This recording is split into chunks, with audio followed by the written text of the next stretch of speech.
again. Welcome to another webinar from optics.org. My name is Matthew Peach. I'm the editor-in-chief of optics.org, the news website for the photonics industry. And I'm joined today by Gerry Whoriskey, who is the technical director of the company CoolLED. And he's going to tell us about the company, some of his latest developments, and where you can see them at a forthcoming exhibition. So welcome, Gerry. Nice to meet you. Thanks, Matt. Perhaps you'd like to start off, please, by introducing yourself and the company, and just to get an idea of where you're from and what you're doing. Okay, thank you, Matt. So my name is, I'm Gerry Whoriskey. I'm a technical director of CoolLED. We're in the business of LED illumination for fluorescence microscopy, which involves using a fluorescence microscope to look at things like cells, typically, living cells, fixed cells. We sold our first products in about 2006 is when we came in to this industry, completely new, replacing the 100-watt mercury bulb that was the industry standard. There was also some metal halide bulbs that were coming in at that time, and they were seen as quite new and convenient because they had a longer lifetime. But we had a huge impact in 2006, and that was really to do with the LEDs, their lifetime, the ability to control them, unlike a bulb. And so we've really grown from there quite significantly now, actually. Okay. Sounds great. And perhaps one of the keys to your USP, if you like, is in your company name, Cool LED. Yes, yeah, that's true. So perhaps you can tell us why having a cool LED is useful for this field and this marketplace. Well, unlike bulbs, which get very hot, we spent a long time investigating what we could do with LEDs, and actually, you know, in the late 90s, early 2000s, they were mostly used as indicators, but we're making the transition in power to being very, very bright. A fundamental element we found in maintaining that brightness and keeping stability was in cooling the LED. So a lot of our technology was based on cooling, and that's where the name CoolLED came from. Some refer to it as Cool LED, and we don't mind about that. But there's a lot of cooling involved, and that really leads to lifetime, stability, reliability, and lots of power. Okay, great. And in terms of the end users, what sort of customers are you delivering to? Is it research? Is it commercial applications? Yeah, mostly research, universities, but also hospitals in diagnosis. Things like fish applications where they're looking at chromosomes. Fluorescence microscopy really does, compared to other microscopy techniques, it's beautiful, colorful cells. The tagging and the colors allow an improvement in signal to noise ratio and being able to differentiate different parts of the cells. So the cells are typically tagged with a fluorophore or a dye of fluorescent protein, and we create the light source that goes on the back of one of these microscopes that excites that fluorophore, which can show the cell nucleus and other aspects of the cell. I'm not a biologist, but I get to work with many biologists, and it's a wonderful industry. And actually, I think we make a tool that makes the life of the scientist or the researcher that bit more easy, that bit more efficient. It allows our work to be that bit more efficient than when they had to rely on bulbs, and that's all there was. Okay, and perhaps you can just explain if the Cool LED technology actually offers advantages apart from the temperature. I mean, in terms of, say, the resolution or the quality of the image, which these microscopists are looking for. Are they getting better images by using your technology? Yes, that happens in a number of ways. The early units just actually offered convenience more than anything else. They were much easier to handle and control and switch on and off, and gave a long lifetime, and were always much greener sources. But we moved over the years from giving convenience as a value to actually improving the science. Bulbs and the control of bulbs can lead to, I think, photo bleaching, phototoxicity. And this is quite serious. If you're looking at living cells, a scientist may run an experiment with living cells and get some data from that experiment. But if the cells aren't behaving naturally or normally, that data may be flawed. And we know that hitting these cells with very sort of high intensity light actually changes the nature and actually ends up killing the cells, frankly. Oh dear. And so there's a danger of like, results that maybe you can't completely trust. With the LED source, we can actually, because it's not a bulb which relied on mechanical filters and shutters, the LED can be synchronized very precisely to the exposure time of the camera, thereby reducing illumination overhead, and so minimizing the amount of time that your sensitive sample is exposed to light, and therefore actually researchers find that they can image a living sample for many, many times longer than where they're using the old-fashioned bulb with the shutters. So we improve the science, we improve the reliability, and hopefully give a bit more confidence to the scientists in their very sort of sensitive samples. Okay, so sounds like there's a number of benefits in your Absolutely. offering. So perhaps you can tell us a little bit about this marketplace, and is it a busy marketplace? Are there lots of other people doing the same sort of thing as yourselves, or have you got some kind of special capabilities in this field? Well, I think we're about the first to come into this marketplace, and we did find a lot of competition coming in the early days that seemed to sort of fall away. It's a little bit tricky to make those LEDs beat the bulbs. Thankfully, we're over that hurdle now, and intensity is not a problem. So there's a few competitors there. There's new competitors coming in. I'm seeing this from sort of Eastern countries and from the States, and there's still a healthy competition there, but there's plenty of space as the technique itself has been growing in fluorescence microscopy. So we might be, we try and improve our market share, but even if we weren't to, the industry's still growing. Oh, good. Well, that sounds positive. And perhaps you could tell us a little bit about your most recent developments, Right. and whether there's any new products in the pipeline. Well, yes, there is. We're still we're established in fluorescence microscopy. We sell to the likes of Leica, Olympus, Nikon, etc. And we're still developing and improving our product. Most recently, we brought out an 8-channel system. It was last year, and actually just a month or two ago, we brought out the P800 Fura, and this is a light source that's allows looking at calcium imaging, which is very fast reactions. So the LED allows us to actually capture that very quickly.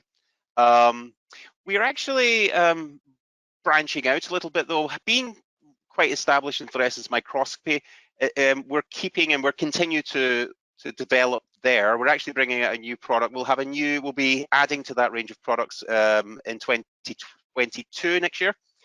But we're also actually realizing that there's a lot more out there. There's a lot of people still using bulbs in different industries. So we've actually had a peek into hyperspectral imaging. Okay. Which is a technique that instead of just looking at normally items, might be pharma or foods on a conveyor belt, these cameras can actually give you a full spectral profile of the sample on that, or the target on that conveyor belt. But the light sources were still bulbs. And so that's an area where it catches our interest. It was considered that replacing those bulbs was very difficult to do with LEDs for various reasons. So we've actually come up with some new IP and a novel way of achieving that. And we intend to sort of show this at the BiOS show in January 2022. So we're looking forward to that.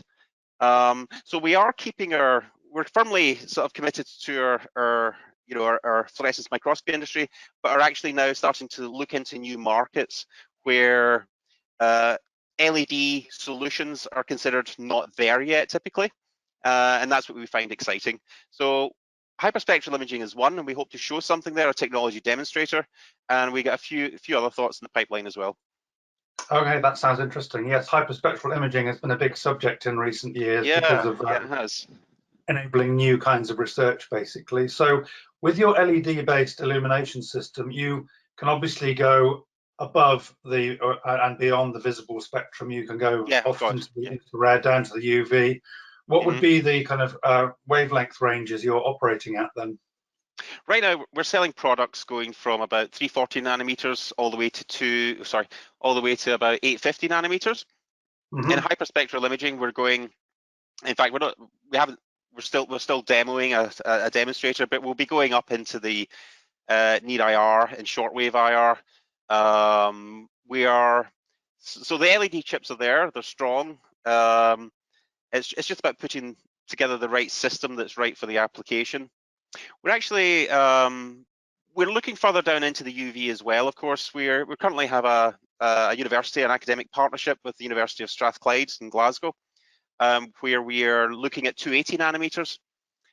These type of chips have become quite popular, 260, 280 for sterilization market, purifying Hmm. water, for example.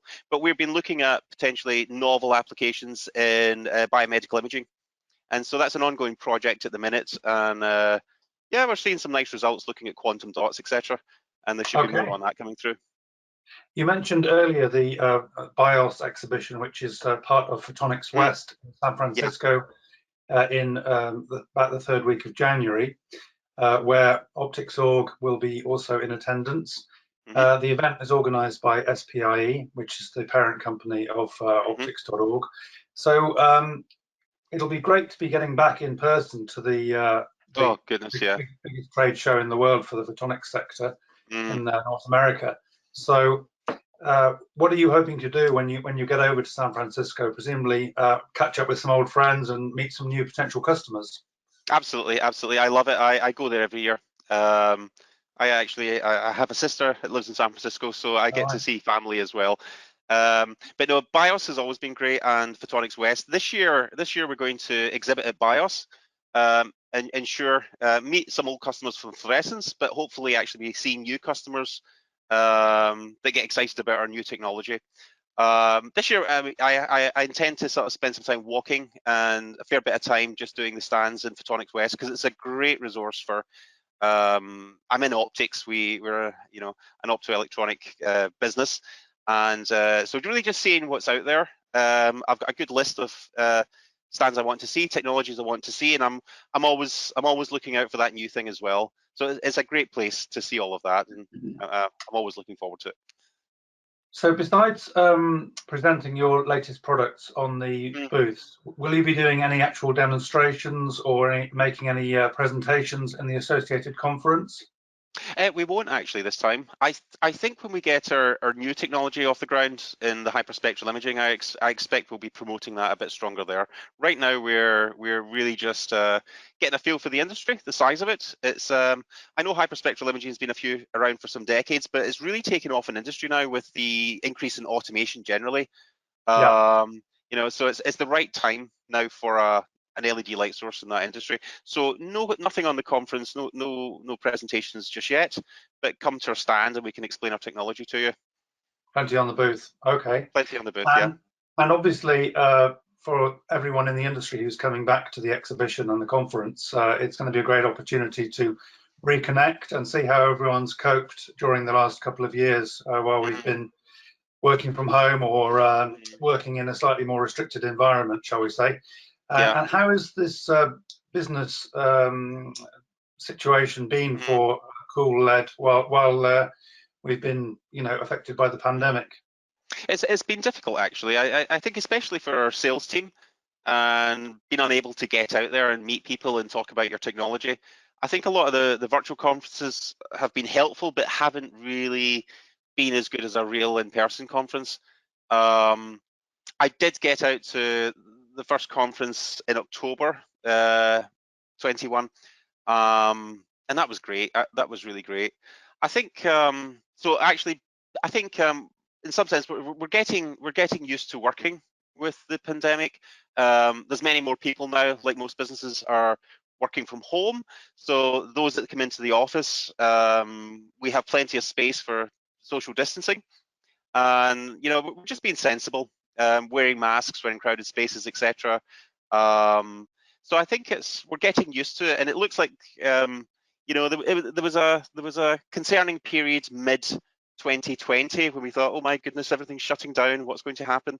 But we seem to have recovered quite strongly from that, and I hope in the industry in general is now learning to live with this, and hopefully we'll eventually get back to normal if we possibly can, maybe next year. Do you happen to know if any of your technologies have been involved with any of the research that has sort of sprung up as a consequence of the pandemic, for example, into virus or treatment analysis techniques? I'm not aware of that, actually. I'm not aware of that. The viruses are tiny, but still in microscopy. I'm sure someone's doing it somewhere, but I'm simply not conscious of that right now. Yeah, we had a lot of inquiries asking us to, can we do something? Can we put 260s and make sterilization? These came in very strong for a while, but no, it's not our business. I think there'll be a lot of people rushing into that right now. So no, we're helping scientists and researchers in the life sciences industry. But yeah, nothing directly related to COVID as far as I'm aware just yet. Okay, well, part of the general effort to investigate this sort of very important area at the moment, though, we will look forward to meeting you, Gerry, at BIOS and Photonics Good. West. We will all be over there, looking forward to catching up with the industry ourselves. So I'd like to thank you for joining us on this Optics.org webinar. That is Gerry Whoriskey, who is the Technical Director of CoolLED. And thanks for talking to us once again. Thank you very much. Cheers, Matthew.